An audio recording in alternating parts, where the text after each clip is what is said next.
नमस्कार दोस्तों, आप सभी का स्वागत है हमारे YouTube चैनल में। दोस्तों, आज की वीडियो में हम बात करेंगे अजा एकादशी व्रत कथा के बारे में। यह व्रत भाद्रपद कृष्ण पक्ष की एकादशी यानी कृष्ण जन्माष्टमी के 3 दिन बाद आता है। इस व्रत को प्रबोधिनी, जया व कामिनी एकादशी के नाम से भी जाना जाता है। यह एकादशी सभी 24 एकादशियों में से एक है जो अपने आप में बड़ा ही महत्व रखती है। इस व्रत वाले दिन भगवान विष्णु की पूजा की जाती है तथा रात्रि को जागरण कर अपना व्रत पूर्ण किया जाता है। अगर आपने भी अजा एकादशी का व्रत किया है, वीडियो के जरिए कथा सुनकर आप अपना व्रत पूर्ण कर सकते हैं। तो चलिए कथा आरंभ करते हैं। पुराणों में कहा गया है, एक बार राजा हरिश्चंद्र ने अपने सपनों में ऋषि विश्वामित्र को अपना राज्य दान दे दिया। अगले दिन ऋषि विश्वामित्र राजा के दरबार में पहुँचे तो राजा हरिश्चंद्र ने अपना राज्य उन्हें सौंप दिया। तब ऋषि विश्वामित्र ने दक्षिणा में राजा से 500 स्वर्ण मुद्राएं और मांगी। दक्षिणा चुकाने के लिए राजा ने अपने आप व पत्नी व पुत्र को बेच दिया।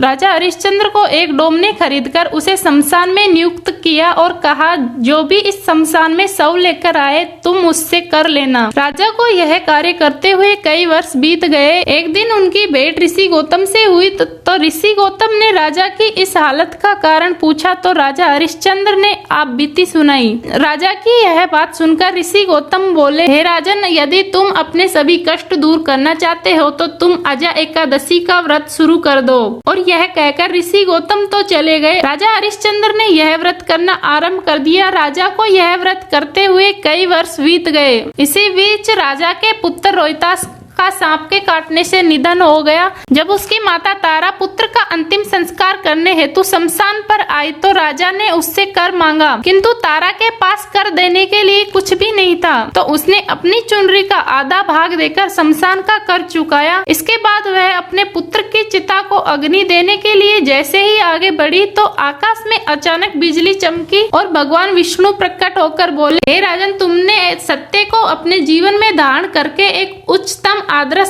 प्रस्तुत किया है। तुम्हारी इस कर्तव्य और निष्ठा धन्य को देखकर मैं तुम पर अति प्रसन्न हूँ। इसीलिए मैं तुम्हें वरदान देता हूँ, जब तक इस धरती पे जीवन रहेगा तुम सत्यवादी राजा हरिश्चंद्र के नाम से अमर रहोगे। इसके बाद भगवान अंतर्ध्यान हो गए और उनका पुत्र रोहित जीवित हो गया। ऋषि विश्वामित्र ने उनको उनका राज्य वापस दे दिया। इसी तरह तीनों चिरकाल तक सुख भोग कर अंत में स्वर्गलोक को चले गए। इसी तरह जो भी व्यक्ति अजा एकादशी का व्रत पूरी श्रद्धा भाव से रखता है तो वह इस संसार में सभी सुख भोग कर अंत में भगवान के चरण कमलों में स्थान प्राप्त करता है। दोस्तों, अगर आपको हमारी वीडियो पसंद आई हो तो लाइक करें, शेयर करें व सब्सक्राइब के बटन पर क्लिक करें। धन्यवाद।